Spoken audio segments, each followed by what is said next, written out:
Hello student, this is Jitendra और स्वागत करता हूं आपका गणित गुरु पर। जैसा कि आपको पता है हमारी सीरीज चल रही है कंप्लीट क्लास 9th ऑन गणित गुरु, जिसमें हमने प्रीवियस लेक्चर में जो है 9th क्लास का चैप्टर 1 स्टार्ट किया था, 1.1 कंप्लीट किया था। इस वीडियो में जो है क्लास 9th के 1.2 में जो क्वेश्चंस हैं, एग्जांपल्स हैं, उनको समझेंगे, सॉल्व करेंगे। तो बने रहिएगा मेरे साथ वीडियो के एंड तक, सीरीज के एंड तक। और जैसा कि आपको पता है हम क्लास स्टार्ट करने से पहले आपको सिंपल से इंस्ट्रक्शंस देते हैं कि भाई पेन, कॉपी और जो हमारी बुक है वो अपने सामने रखो और जो जो मैं सॉल्व करा रहा हूं उसके अपने साथ नोट्स प्रिपेयर करते चलो। तो फटाफट स्टार्ट करते हैं हम हमारे सेकंड लेक्चर को। इस लेक्चर में हमें क्या क्या पढ़ना है, सबसे पहले मैं आपको वो बता दूं। इसमें जो हमारा 1.2 रहेगा उसमें हमें सबसे पहले समझना होगा किसको, अपरिमेय संख्याओं को। अपरिमेय संख्या हम समझेंगे, अपरिमेय संख्या क्या होती है। उसके बाद हमारा नेक्स्ट कॉन्सेप्ट आएगा क्या, वास्तविक संख्या।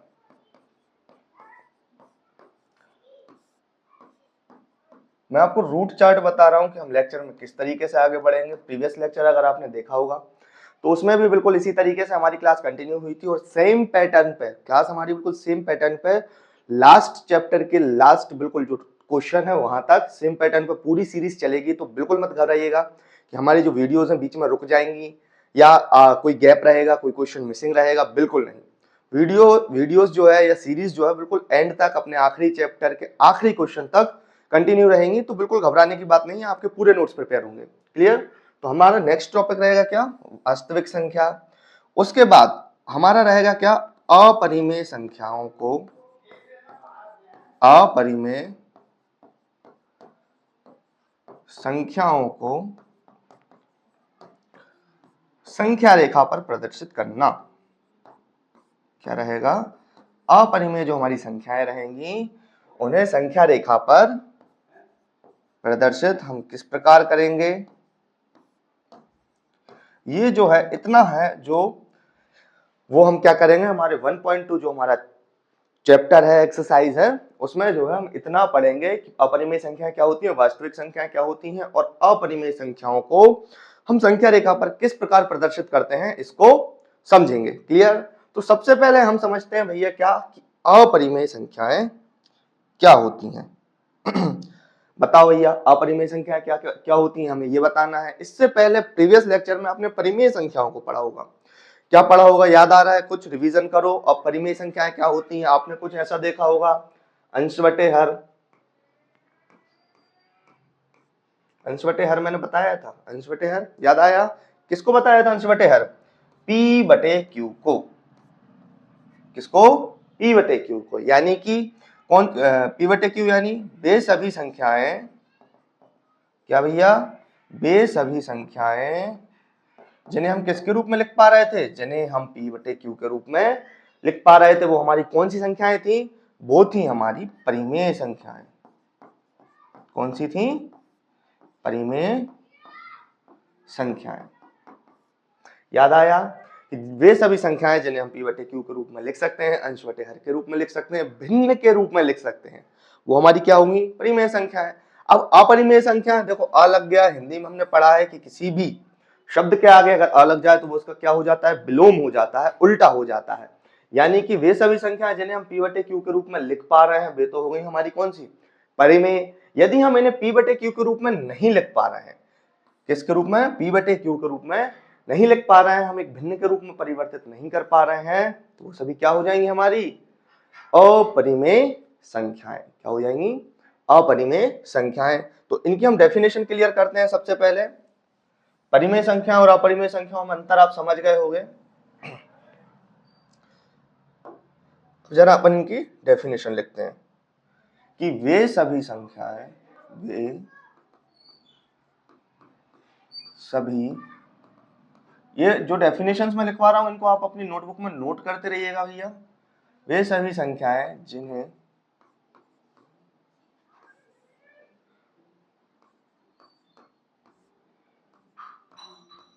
हम पी बटे क्यू के रूप में, किसके, पी बटे क्यू के रूप में प्रदर्शित नहीं कर सकते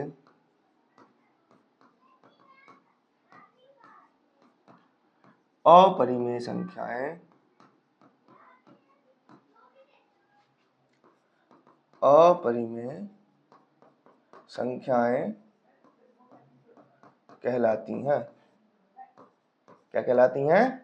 अपरिमेय संख्याएं कहलाती हैं। उदाहरण के लिए, उदाहरण में देखो भैया क्या आएंगे उदाहरण के लिए आप संख्याएं, जैसे हमारी परिमेय संख्याओं में तो हमने सभी हमारे जो वास्तविक नेचुरल नंबर थे, पूर्ण संख्याएं थी, उनको हमने किस में परिमेय संख्याओं के रूप में प्रदर्शित कर दिया था। इंटीजर्स को भी हमने परिमेय संख्याओं के रूप में प्रदर्शित कर दिया था। यहाँ कौन सी संख्याएं आएंगी? तो यहाँ वे संख्याएं आएंगी जो करने के अंदर हो और जिनका कोई वर्गमूल ना हो। यानी कि उदाहरण के लिए क्या आ जाएंगी? वे सभी संख्याएं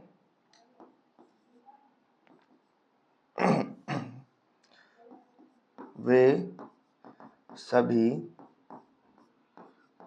संख्याएं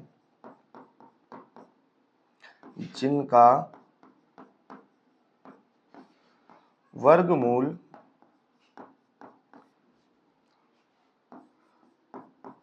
प्राकृत संख्याओं के रूप में ना हो। किसके रूप में ना हो? वे सभी संख्याएं जिनका वर्गमूल प्राकृत संख्याओं के रूप में ना हो। जैसे कि क्या क्या होती हैं? करनी 2, करनी 3, करनी 5, करनी 7, करनी 11, करनी 13। इस तरीके से जो हमारी सारी अपरिमेय संख्या है वो आगे बढ़ती चली जाएंगी। और कौन कौन सी हैं? और हमारी दूसरे नंबर पे आती है क्या? पाई। क्या जाएगी हमारी? पाई। पाई पाई जो क्या है वो हमारी एक अपरिमेय संख्या है। फिलहाल इतने उदाहरण आपके लिए ठीक है। अपरिमेय संख्या बहुत बड़ा कॉन्सेप्ट है, अपन चैप्टर के आगे कंटिन्यू करेंगे और फिर अब नेक्स्ट क्लास में जब अपन आएंगे, जब अपन 10th में आएंगे या और भी अपन आगे क्लासेस में जाएंगे तो अपरिमेय संख्याओं को और डीप पढ़ेंगे। फिलहाल आपके जो 9th क्लास है उसके हिसाब से इतना बहुत है। इतना आप जो है अपने नोट्स में नोट करिए। बिल्कुल देखिए क्लियर टू कट आपके नोट्स बन रहे हैं, वर्ड टू वर्ड नोट्स बन रहे हैं। प्रिपेयर करते जाइए। वीडियो को पॉज करिए अगर आपको लग रहा है कि स्पीड तेज है, वीडियो को पॉज करिए, रुकिए, नोट्स बनाइए, फिर आगे बढ़िए। कॉन्सेप्ट को समझते हुए आगे बढ़िए कि अपरिमेय संख्याएं क्या होती हैं, उनके उदाहरण क्या हैं। देखो कितने प्यार समझाया मैंने कि वे सभी संख्याएं जिनका वर्गमूल प्राकृत संख्याओं के रूप में ना हो। और प्राकृत संख्याएं आपको पता ही है क्या क्या होती हैं? 1 2 3 4 5। ऑल काउंटिंग नंबर्स आर हमारे नेचुरल नंबर। क्या है? All counting numbers are natural numbers. जितनी संख्या को हम गिन सकते हैं वो सभी हमारी क्या होती हैं? प्राकृत संख्याएं होती हैं। क्लियर हुआ? अपरिमेय संख्याओं का कॉन्सेप्ट क्लियर हुआ। अब चलते हैं हम कहा? समझते हैं अब हमारी वास्तविक संख्याओं को। किसको समझते हैं भैया? वास्तविक संख्या को। पहले आपको डेफिनेशन क्लियर कराते हैं और डेफिनेशन से ही सारी हम आपको वास्तविक संख्याएं क्लियर कराएंगे। तो वास्तविक संख्या क्या है? वास्तविक संख्या या तो परिमेय या अपरिमेय संख्या हो सकती है। वास्तविक संख्या क्या हो सकती है? वो या तो परिमेय भी हो सकती है और अपरिमेय भी हो सकती है। अतः हम यह कह सकते हैं कि प्रत्येक वास्तविक संख्या को संख्या रेखा के एक अद्वितीय बिंदु, किससे? अद्वितीय बिंदु। अद्वितीय बिंदु क्या होता है? पहले मैं आपको पढ़ देता हूं फिर आपको बताता हूं। अद्वितीय बिंदु से निरूपित किया जाता है। साथ ही संख्या रेखा का प्रत्येक बिंदु एक अद्वितीय वास्तविक संख्या को निरूपित करता है। यही कारण है कि संख्या रेखा को वास्तविक संख्या रेखा कहा जाता है। डेफिनेशन क्लियर हुई कि भाई वास्तविक संख्या या तो हमारी जो हमारे रियल नंबर्स हैं, जो हमारे रियल नंबर है वो क्या होते हैं? रैशनल प्लस इरेशनल दोनों होते हैं। परिमेय भी जोड़ दो और अपरिमेय भी जोड़ दो तो क्या मिलती हैं? हमारे वास्तविक संख्याएं मिलती हैं। और इन्होंने बोला कि वास्तविक संख्या को संख्या रेखा के एक अद्वितीय बिंदु के रूप में दर्शाया जाता है। जैसे अगर आपको देखा जाए तो इस तरीके से हमारी संख्या रेखा वर्क करती है। ऐसी हमारी संख्या रेखा रहती है जिसमें देखो 0 और इसके बाद 1 2 3 4 ये सारे तो एक स्पेशल बिंदु पे हैं। लेकिन अगर कहीं आ जाए कि 0.1, क्या ये एक नंबर नहीं है? हाँ भाई ये एक नंबर है। रैशनल हो इरेशनल हो वो बाद में डिसाइड किया जाएगा। तो क्या इसे संख्या रेखा पर प्रदर्शित नहीं किया जाएगा? बिल्कुल किया जाएगा। ये 0 के सबसे करीब रहेगा 0.1। वहीं अगर देखा जाए आप कहें 1.732, ये किसी का मान होता है, बाद में बताऊंगा आगे जाकर। 1.732 इसको कहाँ रखोगे आप, तो आप इसको रखोगे 1 और 2 के आसपास, और 1.7 है तो किसके ज्यादा करीब रहेगा, 2 के ज्यादा करीब रहेगा। क्लियर हुआ। तो इस तरीके से देखो, संख्या रेखा पर कोई सी भी संख्या हो उसको आप प्रदर्शित कर सकते हो, और वो क्या कहलाएगी संख्या, वो वास्तविक संख्या कहलाएगी। बिल्कुल कंफ्यूज्ड मत तो होना इस कॉन्सेप्ट में। आप सिंपल सा याद रखो कि रियल नंबर क्या होते हैं, हमारे जो वास्तविक संख्या क्या होती हैं, परिमेय और अपरिमेय संख्याओं का समूह, जिसमें परिमेय भी शामिल हो जाती हैं और अपरिमेय भी शामिल हो जाती हैं, या फिर जितनी भी कहो कि दुनिया में जितनी भी सारी संख्याएं, वो हमारी किस में आ जाएंगी, वास्तविक संख्या के अंदर आ जाएंगी। क्लियर हुआ। वास्तविक संख्या का कॉन्सेप्ट यहाँ सिंपल से याद रखो, वास्तविक संख्या तो परिमेय है या फिर अपरिमेय, और इन्हें हम संख्या रेखा पर प्रदर्शित कर सकते हैं। यही कारण है कि संख्या रेखा को वास्तविक संख्या रेखा भी कहा जाता है।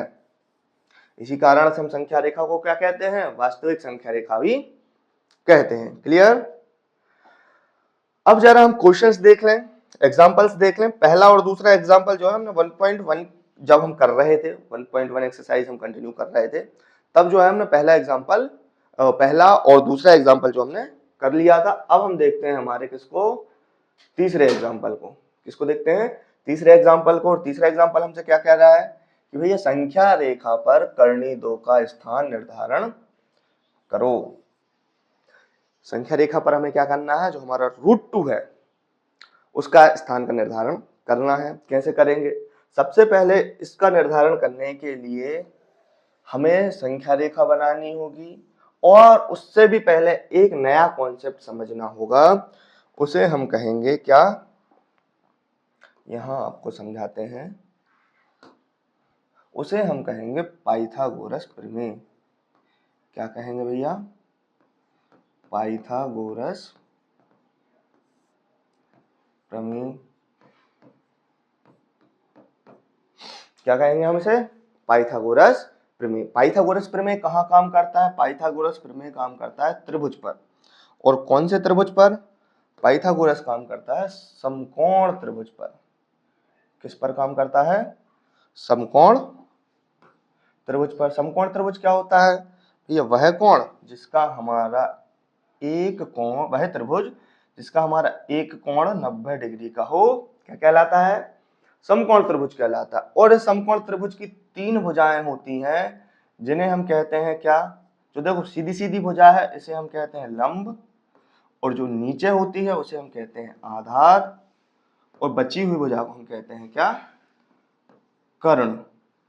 पाइथागोरस प्रमेय एक अलग कॉन्सेप्ट है, मैं आपको शुरू से बिल्कुल बेसिक से समझा रहा हूँ कि पाइथागोरस प्रमेय जो है वो एक समकोण त्रिभुज में काम करती है, जिसमें 3 भुजाएं होती है। त्रिभुज में आपको पता है 3 भुजाएं होती हैं, लंब, कर्ण, आधार। कैसे डिसाइड होता है लंब, कर्ण, आधार, कि जो 90 डिग्री का एंगल है वो हमेशा लंब और आधार के बीच में बनता है, और सामने वाली भुजा या फिर त्रिभुज की सबसे बड़ी भुजा हमारी कर्ण कहलाती है। और पाइथागोरस प्रमेय क्या कहती है कि भाई समकोण त्रिभुज में जो हमारा कर्ण का वर्ग है, कर्ण का वर्ग बराबर होता है किसके, लंब के वर्ग के और आधार के, जो हमारा आधार है इसके वर्ग के। ठीक है। क्या कहती है हमारी पाइथागोरस प्रमेय कि समकोण त्रिभुज में जो हमारा कर्ण का वर्ग है वो बराबर होता है किसके, लंब के वर्ग और आधार के वर्ग के। जैसे यहाँ कर्ण देखा जाए तो कर्ण भुजा हमारी क्या हो जाएगी, AC। AC का स्क्वायर बराबर होगा किसके, लंब यानी कि AB का स्क्वायर प्लस आधार BC के स्क्वायर के। ये हमारी क्या हो गई, प्रमेय हो गई।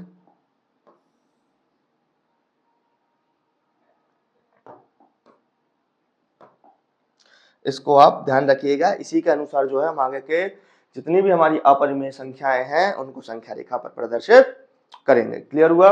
अब देखो इन्होंने बात की किसकी, संख्या रेखा की हमसे, कि संख्या रेखा बनाइए। तो अपन सबसे पहले यहाँ संख्या रेखा बनाते हैं। सिंपल सी एक लाइन ड्रॉ करते हैं।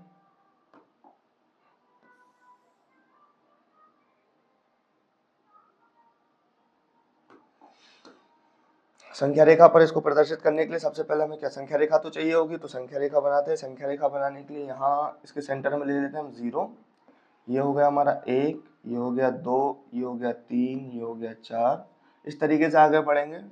यहाँ भी हमने ले लिया -1, -2, -3, -4। इस तरीके से हम क्या करेंगे, संख्या रेखा पर आगे बढ़ेंगे और कर्णी 2 को प्रदर्शित करेंगे। तो कर्णी 2 को प्रदर्शित करने के लिए संख्या रेखा पर हम सिंपल सा क्या करेंगे कि 0 से 1 की तरफ आगे बढ़ेंगे। हमें समकोण त्रिभुज बनाना है जिसका आधार कितने होना चाहिए,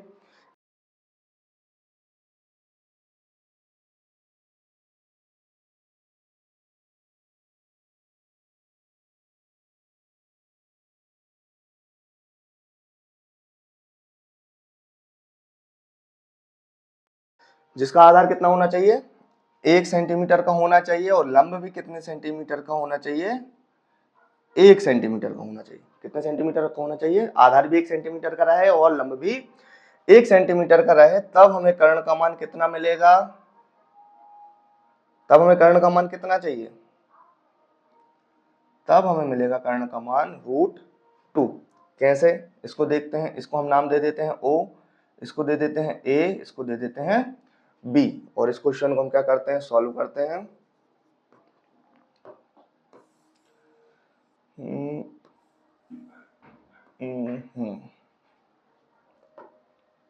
यहाँ सॉल्व करते हैं और यहाँ लिखते हैं, यहाँ समकोण त्रिभुज OAB में पाइथागोरस प्रमेय से क्या हो जाएगा, पाइथागोरस प्रमेय क्या कहती है, हमारी कर्ण का स्क्वायर। कर्ण क्या हो जाएगा हमारा, OB का स्क्वायर बराबर होता है किसके, लंब के स्क्वायर। लंब हमारा क्या हो जाएगा, AB का स्क्वायर, और आधार हो जाएगा हमारा क्या, OA का स्क्वायर। अब OB हमें निकालना है, OA का मान हमारा कितना है, 1 का स्क्वायर, OA हमारा कितना है, 1 का स्क्वायर, यानी कि देखो हमने 1 सेंटीमीटर का लिया था, 1 का हमने बनाया था बेस और 1 सेंटीमीटर का बनाया था हमने क्या, लंब। ये क्या हो जाएगा, 1 + 1, ये हो जाएगा हमारे किसके, 2 के बराबर, यानी कि हमारा OB का स्क्वायर जो है या OB है वो किसके बराबर हो जाएगा, √2। यहां से हमने स्क्वायर हटाया, सामने क्या आ गया, कर्णी आ गया। क्लियर हुआ, यानी कि हमारा OB का स्क्वायर जो है वो किसके बराबर हो जाएगा, या OB किसके बराबर हो जाएगा, कर्णी 2 के। क्लियर, हमें किसका मान मिल गया, OB का मान मिल गया, यानी कि हमें किसका मान मिल गया, कर्ण का मान मिल गया है। ये कितना हो गया, √2। अब हमें इसे किस पे प्रदर्शित करना है, संख्या रेखा पर प्रदर्शित करना है, तो इसको हम लेके आते हैं।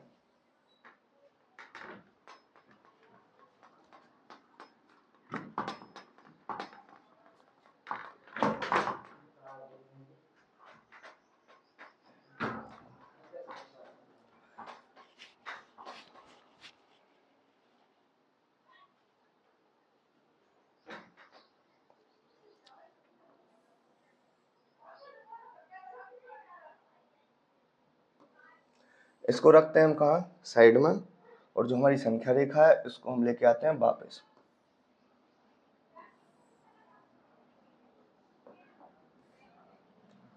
अब देखो क्या करेंगे, अब इसके बाद जो है हम लेंगे हमारा प्रकार। क्या लेंगे, प्रकार लेंगे, और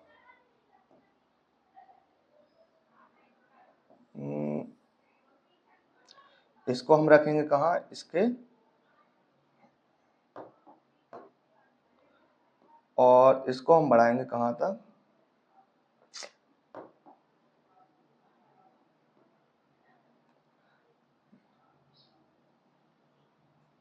यहां तक। ये देखो यहां से यहां तक की माप कितनी हो गई, √2। कितनी हो गई, √2। अब यहां से हम क्या लगाएंगे, यहां से एक चाप लगाएंगे। क्या लगाएंगे, चाप लगाएंगे। चाप लगाएंगे तो किस तरीके से आगे बढ़ेगा, इस तरीके से आगे बढ़ेगा। क्लियर हुआ, चाप जो है किस तरीके से आगे बढ़ा, इस तरीके से आगे बढ़ा और यहाँ हमारे जो देखो जहां हमने चाप लगाया, यहां हमारा चाप लगा, कहाँ हमारा चाप लगा, यहाँ हमारा चाप लगा, यहाँ जो है संख्या रेखा पर क्या मिलेगा हमें, √2 मिलेगा। यानी कि √2 जो है वो किस किस के बीच में है, एक और 2 के बीच में है। √2 जो है 1 और 2 के बीच में, और वो संख्या रेखा पर कहाँ है, यहाँ प्रदर्शित है। पूरी मेथड दोबारा समझो। हमें करनी 2 को संख्या रेखा पर प्रदर्शित करना है। हमने संख्या रेखा बनाई, 1 सेंटीमीटर आधार 1 सेंटीमीटर लंब लेके हमने एक समकोण त्रिभुज बनाया। पाइथागोरस प्रमेय का प्रयोग करके इसको हम वापस से बड़ा करते हैं। पाइथागोरस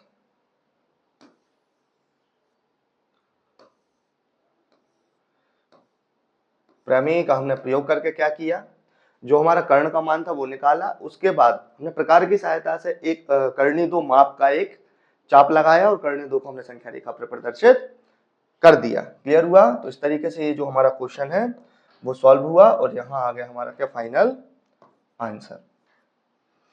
सेकंड एग्जांपल समझ में आया आपको? बहुत सिंपल सी मेथड है। कर्णी 2 को हमें संख्या रेखा पर प्रदर्शित करना है, संख्या रेखा पर स्थान निर्धारण करना है।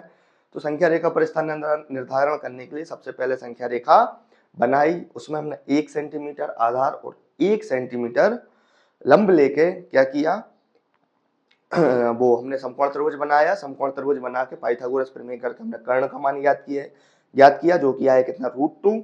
अब कर्ण का मान जो हमारा √2 आया था उसकी माप लेके हमने क्या प्रकार की सहायता से एक चाप खींचा जो संख्या रेखा पर आया, और संख्या रेखा पर वही कर्णी 2 का मान है। क्लियर हुआ? नेक्स्ट क्वेश्चन देखते हैं हमारा, इसको आप नोट कर लीजिएगा नोटबुक में। अब हमें क्या करना है, वास्तविक रेखा पर कर्णी 3 का स्थान निर्धारण करना है। किसका करना है, कर्णी 3 का स्थान निर्धारण करना है। तो क्या हम इस क्वेश्चन को कर पाएंगे? अगर हमने सेकंड क्वेश्चन समझा है तो हम अवश्य ही कर पाएंगे। तो अब हम इसको सॉल्व करते हैं फटाफट। यहां हम बनाते हैं संख्या रेखा।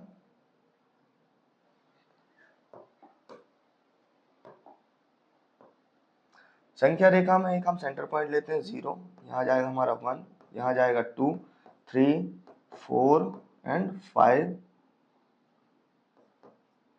यहाँ जाएगा हमारा -1, -2, -3, -4।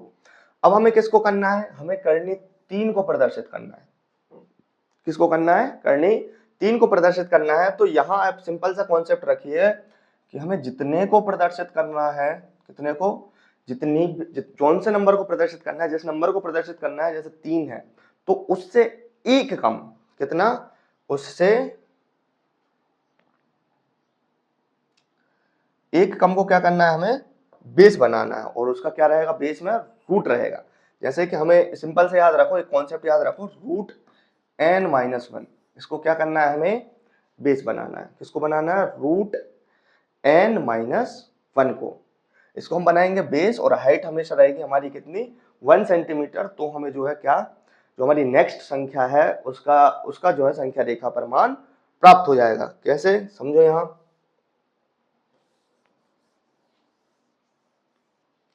जैसे यहाँ पर हम हमारा लेते हैं बेस को क्या, √2 हमारा लगभग यहाँ आया था। अभी जो हमने प्रीवियस क्वेश्चन सॉल्व किया है, देखो आप, √2 का मान 1 और 2 के बीच में आया था। हम यहाँ देखते हैं हमारा √2 का मान कहाँ आया है, 1 और 2 के बीच में आया है। और यहाँ से हम 1 सेंटीमीटर का क्या करते हैं, लंब बनाते हैं। और यहाँ से हमारा हो जाएगा क्या, यहाँ से हमारा यहाँ तक हो जाएगा कर्ण। इसका मान कितना है, √2, इसका मान है 1। कर्ण का मान ज्ञात करेंगे, ये हो जाएगा O, ये हो जाएगा A और ये हो जाएगा B। अब कर्ण का मान ज्ञात करने के लिए हम क्या करेंगे, समकोण त्रिभुज में हमारी पाइथागोरस प्रमेय लगाएंगे जो हम आपको सिखा चुके हैं। सॉल्व करते हैं हम फटाफट कि समकोण त्रिभुज OAB में पाइथागोरस प्रमेय से, पाइथागोरस प्रमेय हमारी क्या कहती है कि भैया कर्ण का वर्ग बराबर होता है किसके, लंब के वर्ग के और आधार के वर्ग के। तो कर्ण का वर्ग हमारा क्या कह रहा है, कर्ण का वर्ग हमें ज्ञात करना है। लंब हमारा क्या है 1 सेंटीमीटर का है, तो 1 का वर्ग, और आधार हमारा क्या है कर्णी 2, कर्णी 2 का वर्ग। 1 का वर्ग क्या होगा, 1 का वर्ग हमारा 1 होगा, कर्णी 2 का वर्ग हमारा 2 होगा। कुल मिलाकर कितने हो जाएंगे, जोड़ने पर हो जाएंगे हमारे 3, और जब यहां से स्क्वायर हटेगा तो इस पे क्या आ जाएगा √3। सबसे पहले हमने त्रिभुज में जो हमने त्रिभुज बनाया था उससे हमने क्या मान ज्ञात किया, हमारे कर्ण का मान ज्ञात किया, जिसकी सहायता से हम जो हमारा कर्ण आया, जैसे कर्णी 3 आया, तो कर्णी 3 को हम किस पे प्रदर्शित कर पाएंगे, संख्या रेखा पर प्रदर्शित कर पाएंगे। यहाँ हो जाएगा हमारा क्या कर्णी 3। अब हम वापस से क्या करते हैं, वापस से हम हमारा प्रकार लेते हैं, यहाँ इसका रखते हैं बेस। आ जाओ भाई,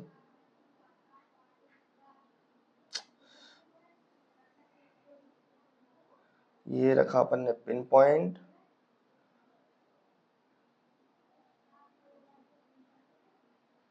और ये आ गई हमारी क्या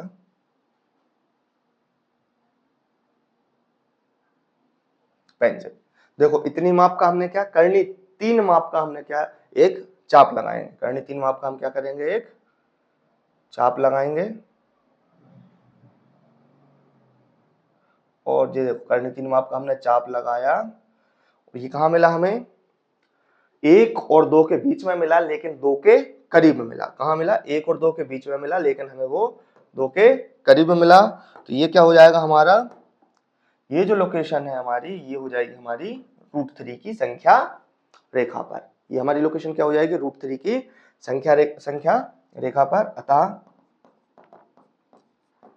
कर्णी 3 का संख्या रेखा पर जो स्थान निर्धारण हुआ।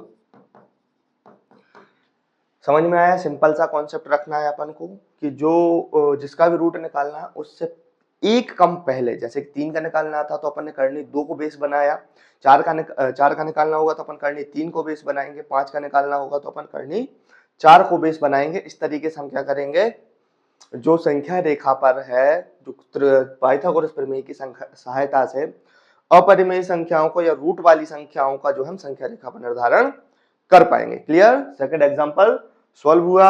अब आ जाते हैं हम हमारे किस पे, प्रश्नावली पे, जो आपके लिए एग्जाम पर्सपेक्टिव से इंपॉर्टेंट होती है। एग्जाम्पल भी उतनी इंपॉर्टेंट होते हैं जितनी की हमारी एक्सरसाइज होती है। क्लियर, तो हम इन क्वेश्चंस को सॉल्व करते हैं। क्वेश्चन हमें दिए हुए हैं, इनको रीड करें। थ्योरेटिकल क्वेश्चन है, इनमें सत्य असत्य बताना है हमें कि क्या सत्य है और क्या असत्य है।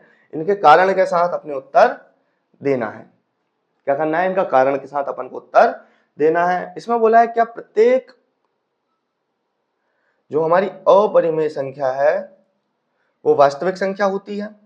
बताओ, क्या जो हमारी प्रत्येक अपरिमेय संख्या है वो वास्तविक संख्या होती है? बताओ इसका उत्तर। अगर आपने लेक्चर को स्टार्ट में अच्छे से समझा होगा, जब हम स्टार्ट में कॉन्सेप्ट समझा रहे थे वास्तविक संख्या का, तो आप आंसर कर पाओगे। इसका उत्तर है भाई हाँ। या ऐसा करें अपन, इसको उत्तर देने का तरीका लिखेंगे, सत्य असत पूछा है तो सत्य, क्योंकि वास्तविक संख्याओं का समूह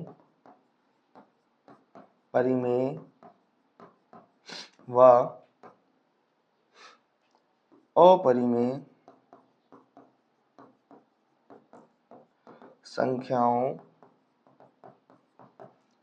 से मिलकर बना होता है। क्या हो गया कि प्रत्येक अपरिमेय संख्या वास्तविक संख्या होती है। तो ये भैया सही है। क्यों सही है, क्योंकि हमारी जो वास्तविक संख्याओं का समूह है वही हमारा परिमेय और अपरिमेय संख्याओं से मिलकर बना होता है। आपका परिमेय और अपरिमेय संख्याओं का समूह होता है। पहला क्वेश्चन समझे, पहले क्वेश्चन का आंसर हुआ। अपने नोटबुक में नोट करिए, इसको नोट्स बनाइए, नोट्स प्रिपेयर करिए और इसको नोटेड रखिए। ठीक है, इसको अपन यहाँ रखते हैं। ये पहले क्वेश्चन का आंसर है। ये फर्स्ट का है। इस तरीके से बैक हो जाओ भाई। ये फर्स्ट का आंसर है। सेकंड हमसे क्वेश्चन कर रहा है कि संख्या रेखा का प्रत्येक बिंदु कर्णी m के रूप का होता है जहां m एक प्राकृत संख्या है। बताओ क्या संख्या रेखा का प्रत्येक बिंदु कर्णी m के रूप में होता है और जहां m क्या हो जाए, एक प्राकृत संख्या हो जाए? तो इसका उत्तर हो जाएगा नहीं। इसका हो जाए, या फिर अपन ऐसा कर सकते हैं असत्य। ये कॉन्सेप्ट क्या है? असत्य। क्यों? क्योंकि इन्होंने बोला है m क्या हो जाए, एक प्राकृतिक या प्राकृत संख्या हो जाए। तो प्राकृत संख्या हमारी क्या होती है? हमारी प्राकृत संख्या एक से स्टार्ट होती है जो कि अनंत तक अग्रसर होती है। लेकिन इन्होंने बात की है संख्या रेखा पर। संख्या रेखा पर जो है हमारी ऋणात्मक संख्या, शून्य संख्याएं भी होती हैं। तो इसीलिए यह संभव नहीं है। या लिखेंगे असत्य, क्योंकि संख्या रेखा पर ऋणात्मक संख्या भी होती हैं। क्या हो जाएगा? ये असत्य है। क्यों? क्योंकि संख्या रेखा पर हमारी क्या, नेगेटिव नंबर्स या ऋणात्मक संख्याएं भी होती हैं। क्लियर हुआ?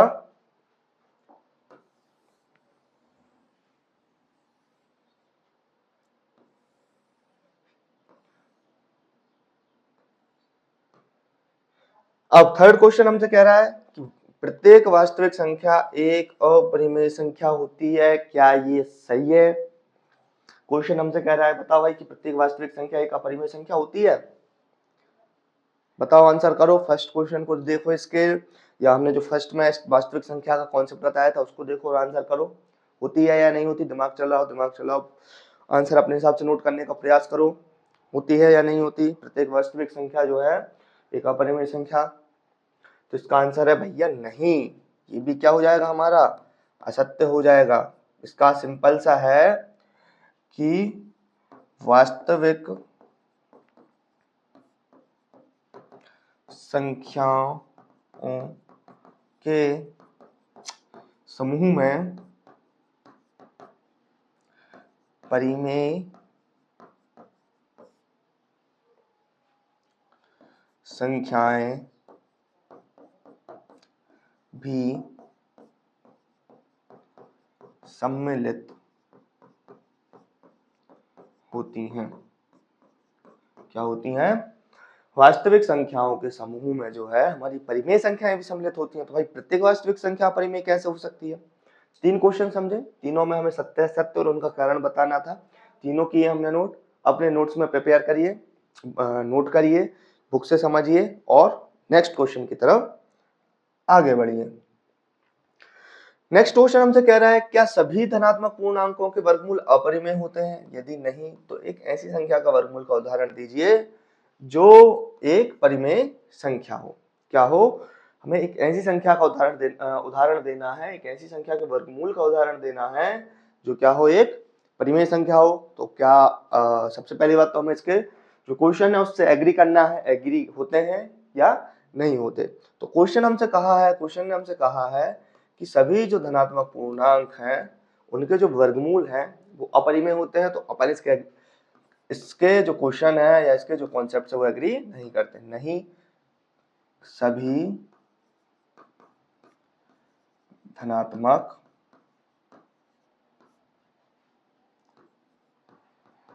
पूर्णांकों के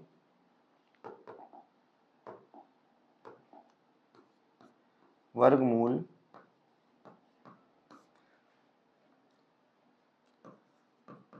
अपरिमेय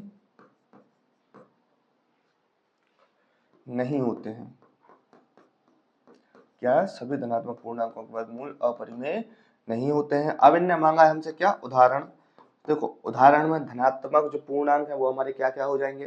धनात्मक पूर्णांक आपको पता है, एक से हम क्या करते हैं, आगे की तरफ आगे बढ़ते हैं। उदाहरण के लिए एक, अब हम एक का वर्गमूल निकालेंगे तो हमारा क्या जाएगा, एक, जो क्या है, एक परिमेय है। एक और उदाहरण दे देते हैं, जैसे हमारा हो जाएगा क्या, चार, यहाँ लिखेंगे कर्णी चार।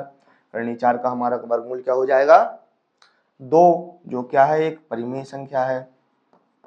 और हमारे धनात्मक पूर्णांक एक और ले लेते हैं हम, 9 ले लेते हैं, कर्णी 9।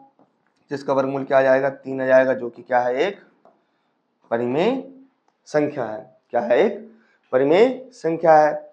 यानी कि देखो हमने बता दिया कि हमारे जो सभी धनात्मक पूर्णांक हैं उनके जो वर्गमूल हैं वो अपरिमेय नहीं होते हैं, कुछ के परिमेय भी होते हैं। क्लियर हुआ? इस तरीके से जो हमारा सेकंड क्वेश्चन है वो भी क्लियर हुआ और ये रहा उसका आंसर। समझ में आया? नेक्स्ट क्वेश्चन देखें।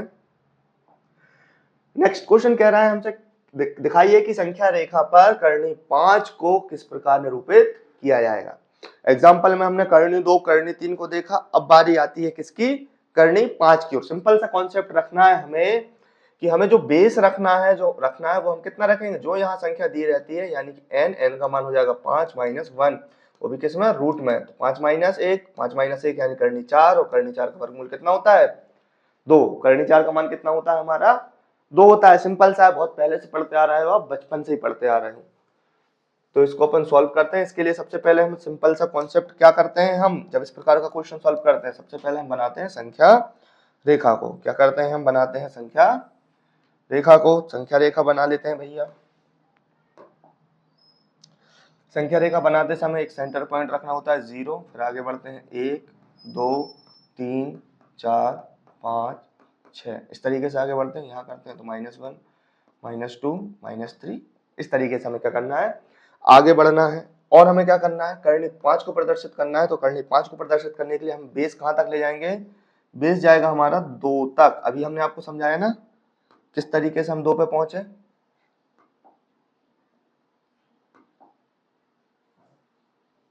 बेस हमारा क्या रहेगा? 2, और सेंटीमीटर में तो हाइट तो हमारी एक ही रहेगी। कितनी हाइट रहेगी? 1 सेंटीमीटर ही। इसको हम ज्यादा बड़ा नहीं करेंगे और यहां से हम क्या बनाएंगे? त्रिभुज बनाएंगे। क्या करेंगे? त्रिभुज बनाएंगे। इनको हम नाम दे देते हैं, जैसे हमारा ये हो जाता है O, ये हो जाता है A और ये हो जाता है B।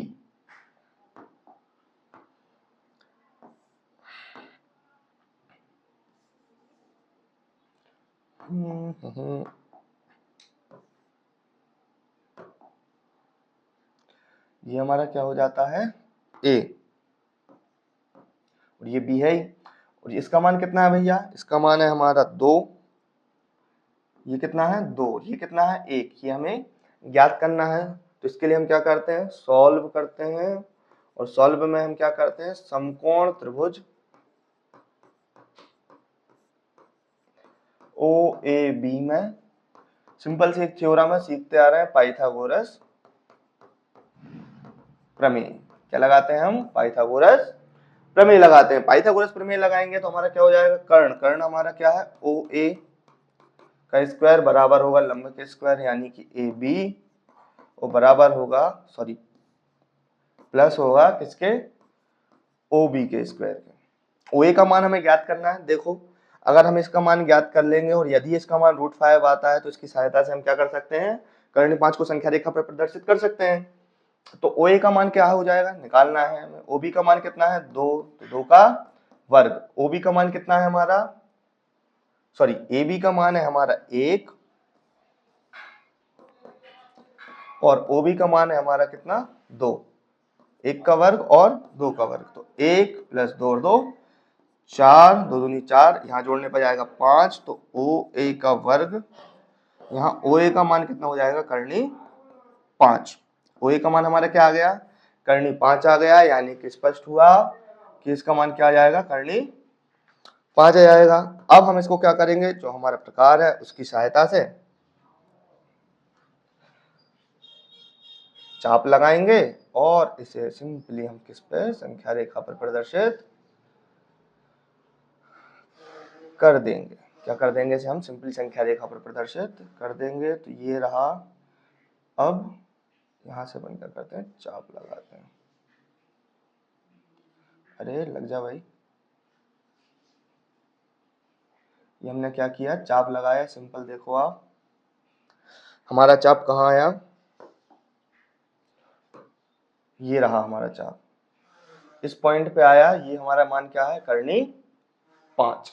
इसको हमने क्या किया? संख्या रेखा पे प्रदर्शित कर दिया कर्णी 5 को, और यही हमारा क्या आ जाएगा? फाइनल आंसर आ जाएगा। 1.2 के थर्ड क्वेश्चन को हमने सिंपल तरीके से, बहुत इजी मेथड से जो है हमने सॉल्व कर लिया है, संख्या रेखा पर इसको करनी 5 को प्रदर्शित कर दिया है।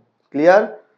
इसके बाद जो हमारा नेक्स्ट क्वेश्चन है भैया, नेक्स्ट क्वेश्चन तो सिर्फ हमारी एक क्लासरूम एक्टिविटी है जिसमें हमें एक क्या करना है, कागज की एक बड़ी शीट लेना है, उसके नीचे दी गई विधि से हमें क्या करना है, वर्गमूल सर्पिल की रचना करना है। सबसे पहले एक बिंदु O लीजिए, एक अंक लंबाई का रेखाखंड खींचिए, एक अंक लंबाई OP वाले लंब पर एक लंब रेखाखंड P1 P2 खींचिए। अब OP2 पर एक लंब रेखाखंड P2 P3 खींचिए, तब OP3 पर लंब रेखाखंड P3 P4 खींचिए। इस प्रक्रिया को जारी रखते हुए OPN-1 पर एक अंक लंबाई वाला रेखाखंड खींचकर आप रेखाखंड PN-1 PN प्राप्त कर सकते हैं। इस प्रकार आप OP1 P2 PN प्राप्त कर लेंगे और उन्हें मिलाकर करनी 2 करनी 3 करनी 4 को दर्शाने वाले एक सिंपल सुंदर सर्पिल प्राप्त कर लेंगे।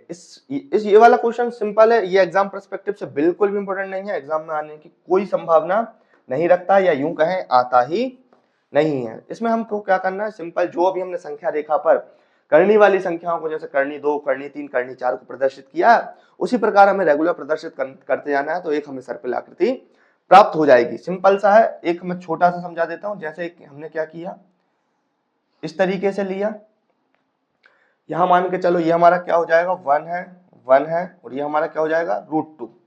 तो जब हम √3 प्राप्त करते हैं तो आपको सिंपल सा पता है, हम √2 को बेस रखते हैं, तो यहाँ जैसे यहाँ एक 90 डिग्री का एंगल था, अब नेक्स्ट 90 डिग्री का एंगल यहाँ आएगा और इसको हम इस तरीके से मिला लेंगे तो हमें किसका मान मिल जाएगा, √3 का मान मिल जाएगा। जैसे ये √2 हो गया, ये 1 हो गया, तो ये हो जाएगा अपने आप क्या, √3।